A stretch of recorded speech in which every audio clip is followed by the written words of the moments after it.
Family Theater presents Peter Lawford and Walter Brennan.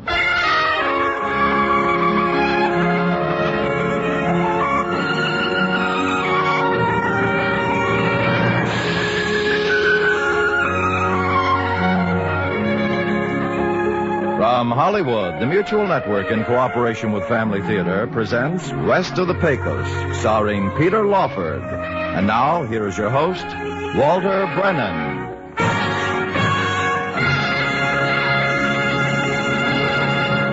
Thank you, Tony Lafrano. Family Theater's only purpose is to bring to everyone's attention a practice that must become an important part of our lives if we are to win peace for ourselves, peace for our families, and peace for the world. Family Theater urges you to pray. Pray together as a family.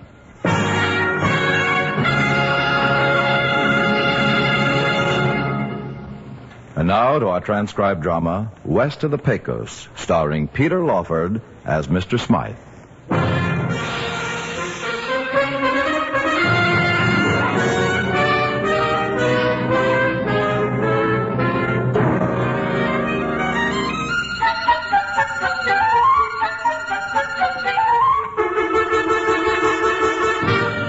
In September of 1949, Edgar McReady gave his foreman instructions on caring for the ranch in his absence, hopped into his Jeep with a Geiger counter, and drove off in the direction of the hills to look for uranium in the hope of increasing an already considerable fortune. By September of 1956, Edgar McReady had not returned. There was only one conclusion.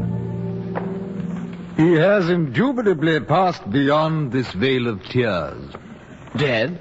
In a word, dead, yes. But I say, how does all this concern me, Mr. Tuppence? I'm coming to that, old chap. I have here before me this letter from Marcus and Shea, attorneys at law in a place called Flagstaff, Arizona. They inform me that the said Edgar McCready, having been declared legally dead, a careful search was made for any heirs he might have had. It seems that you, Mr. Smythe, are the sole heir. I? You. But a cattle ranch? Oh, much more than just a cattle ranch, Mr. Smythe. According to this, you should be quite a celebrity. It seems that you will be one of the few men in America who actually owns a village. Did you say a village? Some error in property recording. Something to do with an old Spanish grant, I believe. But it seems a village known as Bitter Wells is located on the ranch. At any rate, it considerably increases the value of the property, should you decide to sell. Oh, of course, I'd like to sell. I suppose I'll have to go out there and do that. To the colonies, I mean. I'm afraid so. This letter says if you should manage to arrive in the first week in October, it would be to your advantage. It appears that it's a frontier week or something like that. Well, I hate to waste all that time. I don't suppose you could handle the sale, Mr. Tuppence? Oh, I'm afraid not. No, the law, you know. I suppose I shall have to go then. One other thing, Mr. Smythe. I don't believe they call them the colonies anymore. No, I think it's the United States now.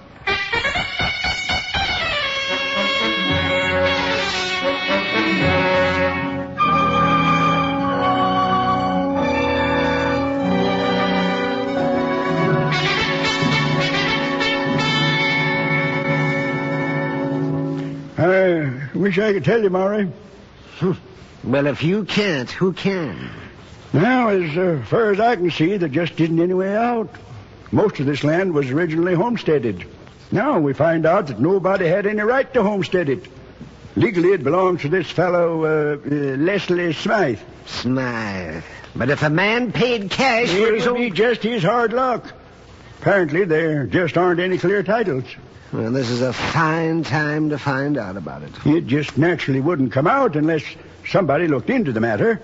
And Edgar McReady being declared legally dead, the courts just had to look into his titles and such. Come on. Well, it sure doesn't seem right. Well, possession's 9 points of the law, but it's pretty hard to make it stick. Maury, that radio of yours, is it working? Hello, Maud. Turn it on. Oh, hello, Frank. No more. What's so important about the radio? You'll see. Frank, anything new? No way out. if that's what you mean. He owns us lock, stock, and barrel. Oh, dear. What's so important about the radio? There. You see, I was listening to the news over at my dress shop, you know. Well, you'll see. Not a matter of the interest being there. The interest is there, and the gate receipts for the PCL are evidence of that. The idea of the majors moving west is at least no longer thought of as a crazy idea. And now, as I promised earlier in the program, an exclusive interview recorded at the boat with a man whose name is making news both in this country and in the British Isles, Mr. Leslie Smythe, the new Baron of Bitter Well. Well, this is it. Mr. Smythe, most Americans have heard of the late Edgar McCready and of his fabulous ranch. Would you mind telling us your relationship with the late Mr. McCready? Not at all. I'm the son of his half-brother. A nephew, you might say. Though I wasn't even aware of it till recently. Oh, he wasn't even aware of it. Some big-mouth lawyer. No, Maury. And I suppose you've heard that in addition to inheriting one of the wealthiest cattle ranches in America, you've also fallen heir to a town of some 6,000 people, in a manner of speaking. I suppose you've done a little research to sort of familiarize yourself with the western United States since you came into your inheritance? As a matter of fact, I haven't, no. My work, you see, I'm a professor of European history. Oh, yes. It's kept me pretty much involved with the history of another part of the world. But I think I know what to expect. I used to go to the cinema quite often. Up until the war, you know. The, war? The Nazis, you know. I believe you people were in it. We were. I haven't been to the cinema much since then, but I remember a couple of pictures about the West.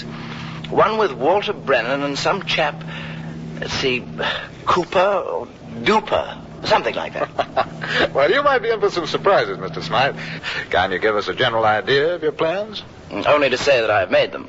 I intend disposing of the city in a manner I expect in the long run will be tremendously profitable to me. But then perhaps this isn't the time or the place in which to discuss it. Well, thank you very much, Professor Leslie Smythe. Ah, shut that off. What'd you do that for? I've heard enough. That stuff, sure. Tremendously profitable to me. Huh? Well, you heard what he said. You mean that business about disposing of the city? Yes. Oh, my, sounds bad. Real bad, doesn't it? 10 years I spent building up this drugstore, thinking it was mine. Oh, I tell you, it's not fair. It's just not fair for some dude to come in and sell it right out from under me. Yeah. Well, what about me? Yes, what about Maud? Yeah. She spent a good deal of time building up her dress shop clientele, too, you know. Matter of fact, who in this town hasn't? You haven't. A lawyer just about carries his office around in his hat. And all my clients? Oh, well, that's true, yes. When we go bust, you go bust, too. And pray tell me, will you, what am I going to be the mayor of when Smythe, and I quote, disposes of this town? That's true. Well, now, I'm just going to leave you boys to mutter things over. I'm going to try to drum up a little last-minute business for myself. Yes, all right. And let me know if you come up with anything, you know, sort of a legal out, Frank. You know. Not likely, Maud. Yeah, well. Yes, I halfway wish he hadn't come in. Huh? And told us about the radio interview. I think maybe we'd have been happier not knowing. Oh, I don't know. Just 'cause we got no ideas doesn't mean we won't get one. Or that maybe somebody else in town hasn't got one. Well, if anybody's got a plan, I wish he'd come forward before the owner shows. Well, I think I'll just mosey around a little bit. Talk with a few people. I'll see you later, Maury.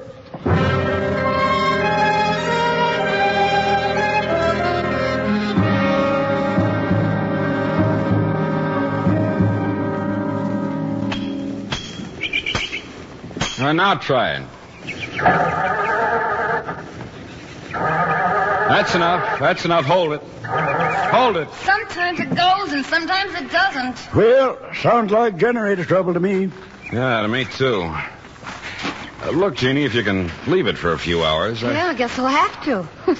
Can't push it to work and back, you know. And you'll have to have it in good running condition for the Exodus. You mean when McCready's heir gets here? Oh, you heard the broadcast? Yeah. We heard it. He said he was going to dispose of Bitter Wells.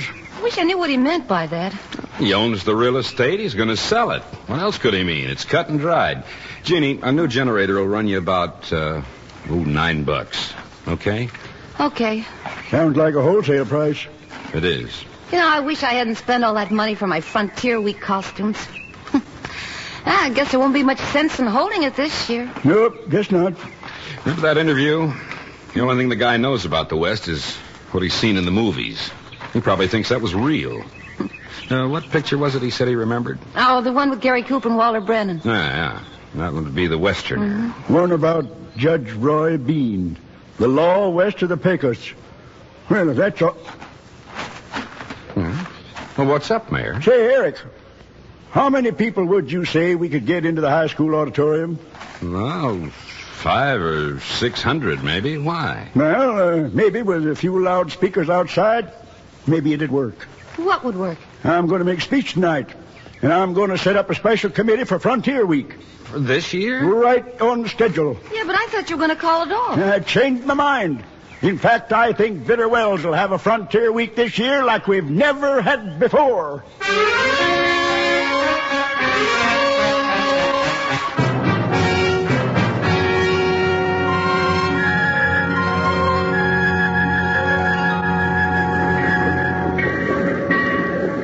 Bitter Wells. Hey, weren't you the fellow who wanted to get off here? Bitter Wells? This is it. Is that your hat up in the rack? I'll reach it down for you. Oh, thank you. It's not a very large town, is it? No, not very. Ordinarily, we don't even stop here. Here, right this way. I understand from the papers that some fella inherited the town. Turned out when they looked up the papers on some ranch, the town happened to be right in the middle of it. Yes, I know. Here, I'll get that door open for you. Things seem a little lively here today. It's your first trip west? Yes, that's right. The shooting. I thought so. You don't sound like you come from this part of the country. The shooting, you don't suppose some bandits... probably celebrating Whiskerino Week. Whiskerino? Yeah. Friend, we got a schedule to keep. I beg your pardon? You're holding up the train, if you don't mind. Of course, I'm sorry. Thank you. My luggage. Be at the station here. Good luck. Thank you. I think I may need it. Well...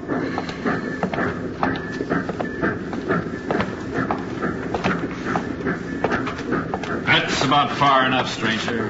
What's that? I said, that's about far enough. You don't have to point that gun at me, you know. I don't reckon I've seen you all around Bitter Wells before, I don't reckon. Well, as a matter of fact, I just this moment got off the train.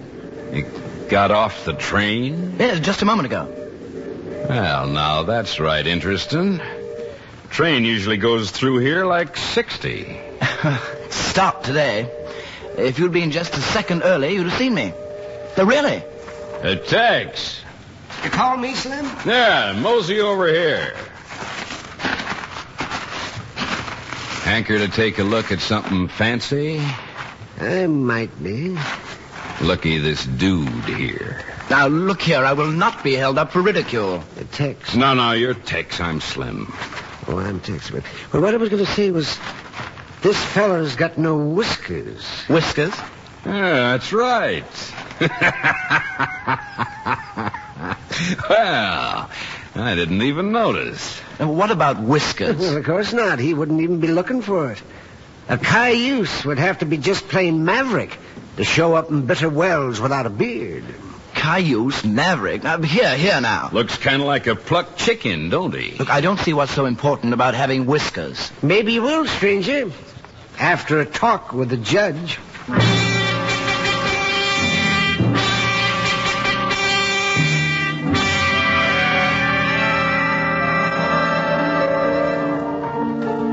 Now, look here. Just call me Your Honor. You call this saloon a court of law? It was good enough for my grandpop. Good enough for me. Abner, head out that racket. But you have no right to bring me into, court. I haven't done anything. That's for the law to decide. Law? What law? Me, I'm the law. You? Ever hear of Judge Bean, stranger? Have I ever heard of... Did you say Bean? Leroy Bean, the law west of the Peacock. Roy, not Leroy. And it's the law west of the Pecos. Leroy Bean, law west of the Peacock, for crying out loud. Well, you're not Judge Bean. Of course not. My grandfather. and I've dedicated my life to upholding everything he stood for. Abner, will you quit fooling with that piano? Yeah, but look. My name is Leslie Smythe. I inherited the McCready Ranch. In fact, well, I own this town. Yeah, I know. Sure you do. Abner, I warned you. Great Scott! Something wrong? Well, you shot the piano player. Oh, no. He was just pumping it. It's a player piano. Now, you're charged with being seen on the streets of Bitter Wells in an unseemly condition, namely with no whiskers. Now, how do you plead? I don't feel too well. Oh, maybe you need a shot of red-eye. Frank, or Tex, I mean. I'm Slim. Oh, yeah, I mean Slim. Come over here. Oh, what is it? We figure out anything to use for red-eye? I told Maury. Yeah. Right there under the counter in the brown bottle. Maury mixed some leftover coffee with medical alcohol. It's safe. Oh, right. All right, here, stranger. Never strung up a sick man in my life. Have a shot of this. It'll fix you right up. Strung up? Did you say strung up? No, figure of speech. Oh, yes, I get it now. I'm a little bit unstrung at the moment. He didn't say he was going to restring you. He said he was going to string you up. No, that ain't true either. Because there ain't been no due process of law yet. At least not to speak of. Oh, then I get a trial? Well, of course you get a trial. Before a jury of my peers? Say, did you hear that? I heard it. What did you mean by that, stranger? Sounded like a crack to me. No, heavens no. I only meant that I should be judged by 12 men whose station in life is, well, equal to mine. Oh, well, that's not too much to ask. Tex. Slim. Oh, yeah, Slim, yeah. Go out and see if you can find 12 men whose station in life is just like the strangers here. Huh? You heard me. Find 12 men with no beards who are likely to get hung. That would be your station, wouldn't it, stranger? But you said a trial. You're getting it. This here's your trial. Now drink up, for we have to hang you twice. Once for criminal waste. You mean this stuff? Yeah, that's right. Take it. Down the hatch. Bottoms up. Well, a little sherry. You ain't going to compound a felony by making me drink alone. Oh, indeed not. Well, here goes. Now, wait a minute. I wouldn't let that touch my teeth if I was you. Oh, here goes. Poor fella. Must have a weak constitution. They don't make him as strong as they used to. Well, that was quite strong enough, thank you. I meant the men, not the red eye. You don't seem to be drinking yours, Judge. Oh, I don't? Oh, well, it's a little early in the morning for me. Now, how do you plead? Well, Judge Bean, Your Honor, I appeal to your sense of decency. After all, I am a stranger in town. Is that true, Tex? Slim. Oh. That's true, Your Honor. And I assure you that I'll grow a beard just as soon as I can. Far be it from me to go against the mores of your community. And I assure you that I meant no harm. I don't suppose you did. I know your sense of fair play will... Are you trying to say that you throw yourself on the mercy of this here now court? Yes, Your Honor. All right, fair enough. 60 days on bread and water. Slim, take the prisoner to the stockade. I throw myself on the mercy of the court and you give me 60 days on bread and water? Well, it's inhuman. 60 days, stranger. And if you haven't got a beard down to your collar when you get out of there, we'll hang you.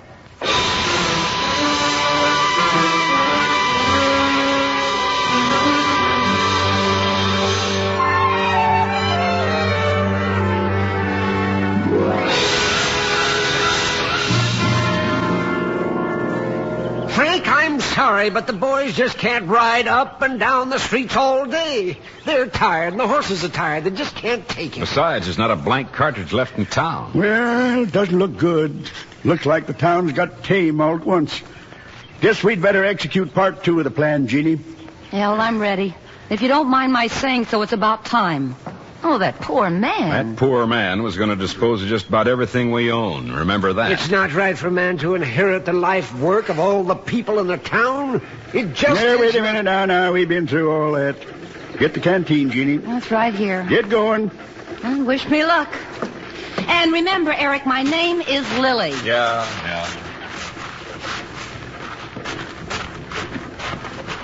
Howdy, stranger. Huh? Oh, hello, miss. You look a little warm. I'm going to get a good deal warmer, I'm afraid. You'd think a town this size would have an indoor jail, wouldn't you? I brought you some water. Water? Mm-hmm. Think we can get the canteen through the steak? I think so, yes. Yeah. No, that does it. Yeah. Oh, that's good. You know, this is the first nice thing that's happened to me in Bitter Wells. Have they been a little rough on you? Well, I thought they were going to hang me for a while. They still may. And the irony of the whole thing is, I own the town. It's part of the McCready Ranch, you know. Do you want this canteen back? Oh, no, you can keep it. I'm afraid I don't know your name. I'm Leslie Smythe. My name's Lily. Lily? Uh-huh. I sing over at the Last Chance. Oh, yes, the courtroom. Tell me, what were you going to do with Bitter Wells? Oh, that. I don't suppose it makes much difference now, anyway. Why not? Well, in 60 days, they're going to hang me. Look, supposing they weren't. Well, I was going to sell the town back to the people who have it now. I thought so. At $1 a holding, just to make it legal. Did you say $1? Well, certainly. I thought it might be wise for a rancher to have the goodwill of his neighbors. Look, Mr. Smythe, this all isn't real. Huh? Well, doesn't it strike you as being a little too wild and woolly? Woolly? Uh-huh. Well, about that I don't know, but I had imagined the West would have been tamed a little since... Oh, trying to make up with my girl, huh? Oh, Eric. Keep out of this, Lily. But look, Mr. Smythe was Lily, just... I'll deal with you later. Better play it straight, Lily. Better, Lil. All right. But you'll just make matters worse. What's this all about? How could matters possibly be worse? I'm going to drill this varmint here and now. Stand aside. Hold on now, Slim. If there's any shooting to be done here, I'll do it. But you see him, Judge. Making eyes at my girl. I was not making eyes. She merely gave me a tin of water. Aha! And giving him keepsakes. Oh, will you two listen to me for just a minute? Yeah, later on. Now, will you please keep out of this? Now, where was I? Oh, yeah. Like I said, I'm going to drill this varmint here and now. Pronto. Yeah, but the code of the West. But not armed, you know. And like I said, I'll do all the shooting. Besides, he's right. Can't shoot a man who's unarmed. But Lily was making eyes at him. I thought better of you than this, Lily. Nuts. She wasn't making eyes at me. All she did was... You keep quiet, you. Lily, go on back to work. Slim, you go somewhere and cool off. I want to talk to this here low-down varmint. But, Mayor, look... But he was... It's my ruling. Oh, all right. I reckon. You too, Lily. Oh... Your Honor, I was not making eyes at Miss Lily, and all she was doing for me was to give me a little water. I assure Yeah, you... I know. Now listen to me. If Tex shoots you... Slim. Oh, yeah. Excuse me, I meant Slim. If he shoots you, I'll have to hang him. And I don't want to do that because he's the best sheriff I ever had. You understand? No. So the only way out that I can see is to turn you loose. Turn me loose? That's what I said. But if you ever come within 100 miles of Bitter Wells again, well... You'll be at your own risk, you understand that? Yes, I understand. Now, I'm unlocking this here stockade gate. There'll be a train through here in about an hour. Station master will flag it for you. And I'll keep, what's his name, away from the depot when you're gone. Now, come on. Oh, wait. What about Miss Lily? Won't this be a blot on her escutcheon? How's that again? Her reputation. Oh. If I run, isn't it an admission of guilt? Don't you worry about her. Now, come on. No. No? I mean, I don't think I can. I would leave her, as you say, holding the bag. I'm sorry, Judge, I just can't do it. The honor of a lady is at stake. I just can't go. Oh, that you, Lily? No, it's me, Jeannie. You mean... I mean Jeannie. I heard what he said, and it was the most beautiful thing I've heard. And as far as I'm concerned, it's all off. What's all off? What are you talking about? What happened? What's wrong? Oh, you're wrong. That's what's wrong. You come and give me a hanky. You got a clean handkerchief, Eric? Eric? Who's Eric? No. Yeah, me neither. Smythe, give the lady your handkerchief so we can understand what she's talking about. Yes, of course. Here you are, Miss Lily. Jeannie. Who talked? She did. Who talked about what? Oh, it was all a hoax, Mr. Smythe. You mean all this, that everybody in the horses, the shooting? Well, the piano player. Was in on it. Everybody was. We heard your interview on the radio, and we were just trying to protect her property. We heard you was going to dispose of it. Yeah, and do you know how, Mr. Mayor? He was going to sell it back to us. Well, who else? And it would have cost us just $1 each. Just enough to make it a legal transaction. You mean you weren't really going to hang me? This thing was all staged? It was Frontier Week anyway. Oh, yes. Yes, my solicitor did mention something about that. Well, we just carried it a step further, though. Trying to protect our property. You must have pictured me as some sort of a Scrooge or something. Well, I guess maybe you got a right to be one now. No, I don't think so. After all, we will be neighbors, you know. Shall we retire to the courtroom for a lemonade? You know something. You're really quite a gentleman, Mr. Smythe. Yes, sir, and I'll say so, too. Well, thank you. But in the future, of course, it doesn't really bother me now that I know it wasn't real, but in the future, would you people mind telling me before you go jumping to any more conclusions?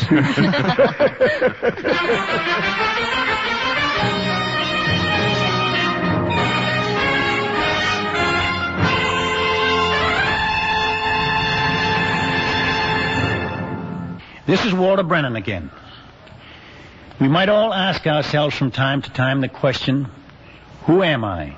Oh, I don't mean American or French or Dutch or even narrowing it down to a doctor or a banker or a housewife. I mean more basically, who am I to the one who made me? Am I the one who was born blind but who recognizes the voice of God in every sound that I hear? Am I the one who couldn't finish high school but who has labored long hours to support my wife and children? Am I the one whose name never appeared in the public registry, but whose charity is known to everyone in the community? Who am I? I am the product of God's hand, the perfect reproduction of what He wanted me to be. I might not be just what I would want myself to be, perfect in every respect, but physically I am exactly as God wanted me to be.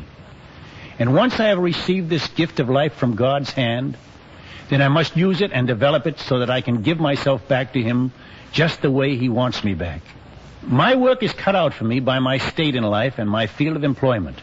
What kind of work I do is incidental, but how I do it is the main thing. Now, if I do my best and an honest day's work, whether it be at a desk, at a lathe, or at the bedside of the sick, then I am living part of my life as I should. The other part, my state in life, will usually be determined by the position I hold in the family, whether father, mother, or child. And if I cooperate to make my family the perfect family, full of understanding, kindness, and cooperation, then I will be developing the other part of my life. No matter whether I am working to support a family or working to unite a family, I must always remember that I am not alone in this.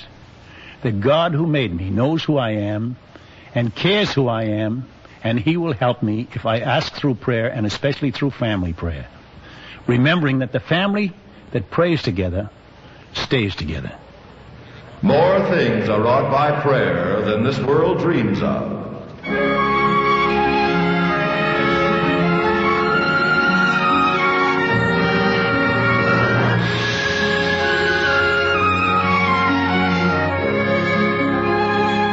From Hollywood, Family Theater has brought you transcribed West of the Pecos, starring Peter Lawford. Walter Brennan was your host. Others in our cast were Ralph Moody, Howard Culver, Gigi Pearson, Ben Wright, Howard McNear, and Jason Johnson.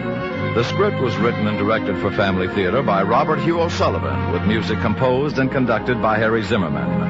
This series of Family Theater broadcasts is made possible by the thousands of you who feel the need for this type of program, by the Mutual Network, which has responded to this need, and by the hundreds of stars of stage, screen, and radio who give so unselfishly of their time and talent to appear on our Family Theater stage. To them and to you, our humble thanks. This is Tony Lofrano expressing the wish of Family Theater that the blessing of God may be upon you and your home, and inviting you to join us next week when Family Theater will present No Comment, starring Betty Lynn. Join us, won't you?